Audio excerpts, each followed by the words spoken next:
Not too long ago, I was at home with my two girls going through some scrapbooks, and one of them said, "You know, Mom, you need to write the history of our family. We don't know these people. We don't even know who they were." And I began to think about my childhood in Tuxedo Park and what an incredible life we had.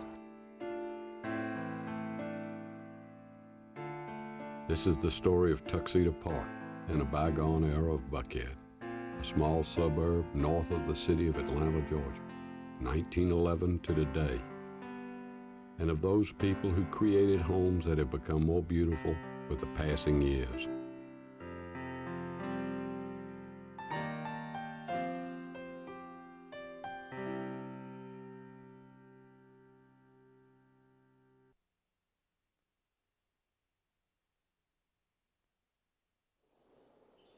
My grandfather was Charles H. Black Sr., and he was such a wonderful man. I loved him, and he loved life, and I always knew that he loved me. He took great pride in telling his version of the acquisition of 600 acres north of Atlanta. He had lost a large sum of money in the Florida real estate market and returned to Atlanta in 1911. And he borrowed a Cadillac automobile and a chauffeur. And he went and got his banker friend and took him to ride and borrowed the money to purchase 600 acres, which was a little bit north of Atlanta. And he lived on that 600 acres all of his life. And the 600 acres became Tuxedo Park. The parcel of land started at the site of the governor's mansion, shown on the original plat as the property of Robert Maddox.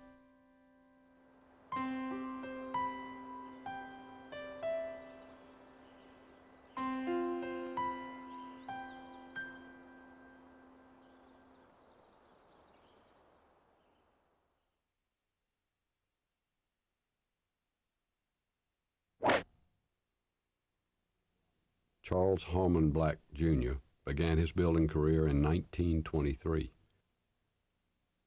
He had married Theodora Sherrod Owens that same year and elected to build a rather large Tudor home to be representative of the product that he could build for subsequent clients. He chose Daniel Bodine of the firm of Fraser and Bodine to provide the architectural plans. William Monroe Sr. of Monroe's Landscaping and Nursery Company joined the team to complete what was to become a long and successful network of talent, workmanship, and endless attention to detail that produced the elegance and beauty that are still attracting admiring visitors every day.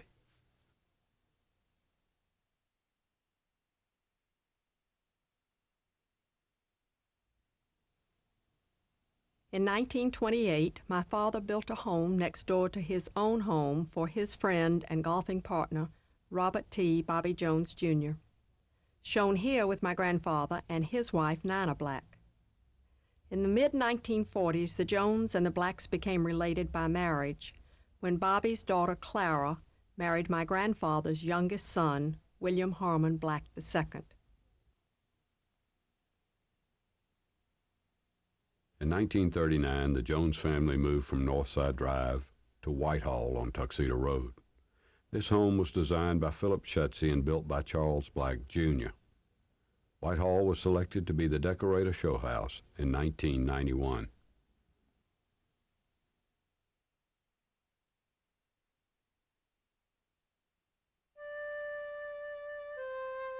My grandfather's love for horses prompted the development of the Tuxedo Hunt Club.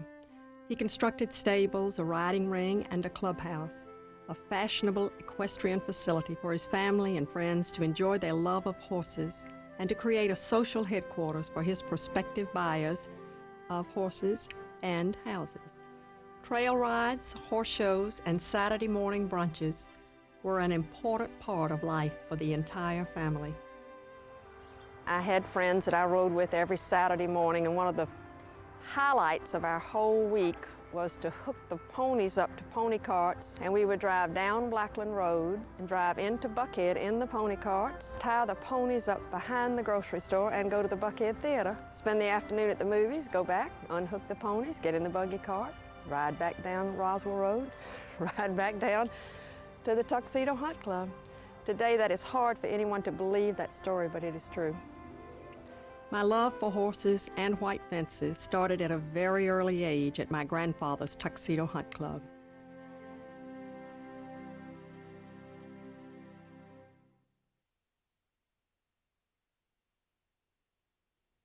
The young builder's next project was to build a home for his father. Montevella was built on 25 acres of land bounded by Northside Drive as the columned entrance and Tuxedo Road as the back driveway. This elliptical sash opening is supported by hand-carved corbels. The small true radius interior windows provide light and shadows.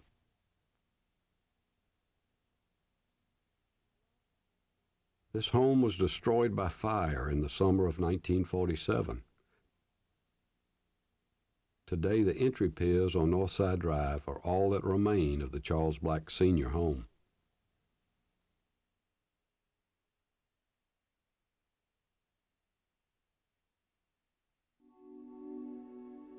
Robert Winship Woodruff of Coca-Cola fame purchased Wincroft, which had been built for Charles H. King by Charles H. Black Jr. in 1937. This home was designed by Fraser and Bodine and landscaped by Monroe's.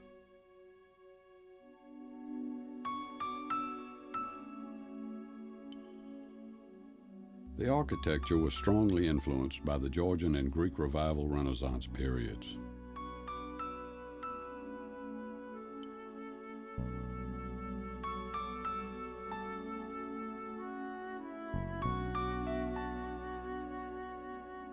Mr. Woodruff willed the estate to his beloved niece, Nell Watt, and a few years later the home was purchased by Mr. and Mrs. Guy Milner. Wincroft was the 1990 Decorator Show House.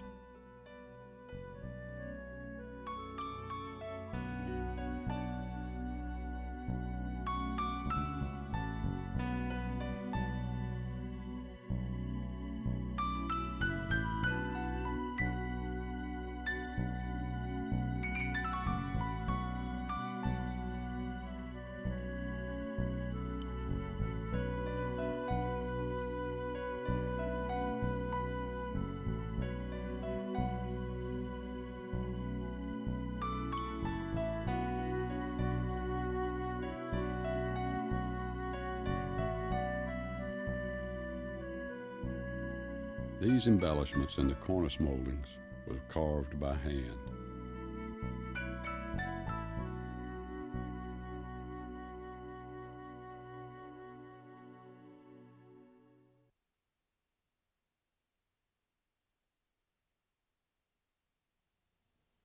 The Nunley family was one with whom the Black family had a long and treasured relationship. The Nunleys and the Blacks became related by marriage when Mrs. Theodora Owens, the mother of Mrs. Charles Black, Jr., became Mrs. Charles T. Nunley, Sr. in 1924. Mrs. Owens was the widow of Frank C. Owens, Sr. Both Charles B. Nunley and Hugh Nunley had homes built by the team of Black, Bodine, and Monroe.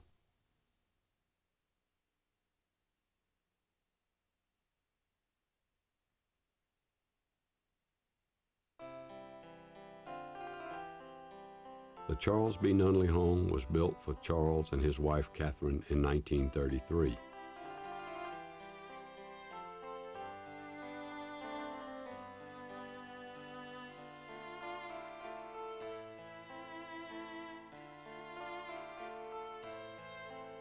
This majestic, free-flying stairway is detailed with applied putty molding.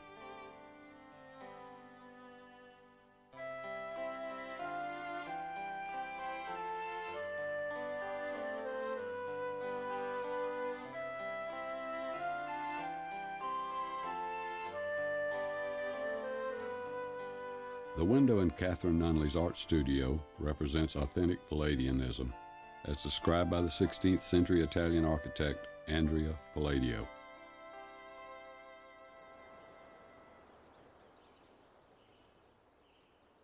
This was a home and garden and yard that I was particularly proud of. William Monroe Jr. has carried on the Monroe landscaping tradition. All the stonework you see, we did for them. This is probably one of the best examples of a cobblestone courtyard that I know of. This was a garden that Miss Nunley enjoyed. Beautiful fountain, and one of her favorite places for entertaining. And now I'd like to introduce my son, William, formally, William III. Let him tell you a little bit about his activities.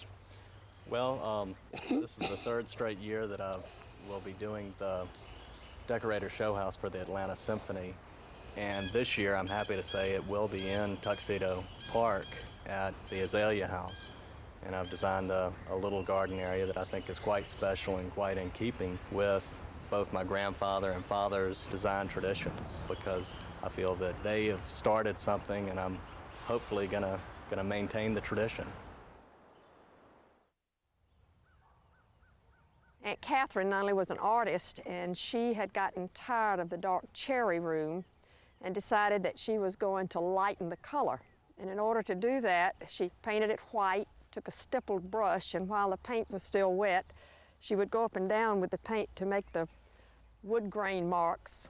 And she would allow that paint to dry for a week or 10 days, and then the painters would come back in and rub it with umber, and the finish was just gorgeous. And once the room is done in this manner, it is more beautiful as time goes on.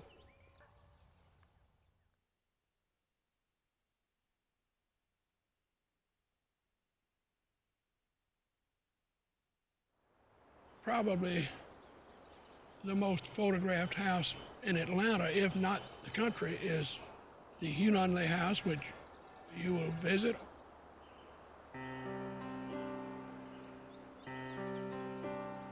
And I can distinctly remember many days, those mules and those drag pans working their head off to grade that yard, which is really a gorgeous yard.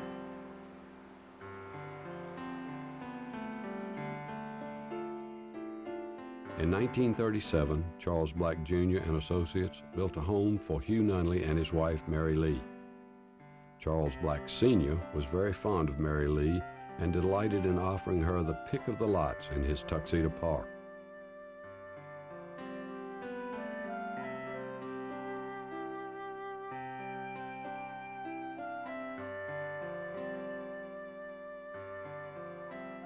On today's market, it would be very difficult to get this type workmanship. But I guess somewhere there's somebody that can do it. The original home was completed at a cost of $20,000. Several years after the death of his wife in 1967, Charles Black Jr. married Mary Lee Nunley, who had been a widow for 15 years, and they resided in the former Nunley home.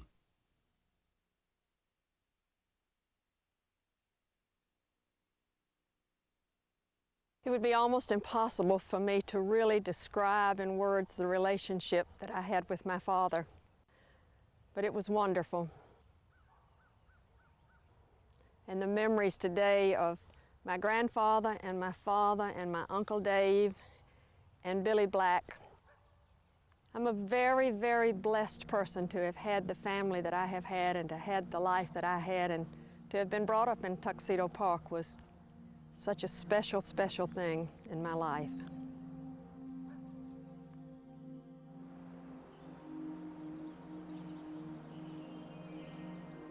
The wind blows where it wills, and you hear the sound of it, but you do not know whence it comes or whither it goes. So it is with everyone who is born of the Spirit. A man can receive nothing except it be given him from heaven.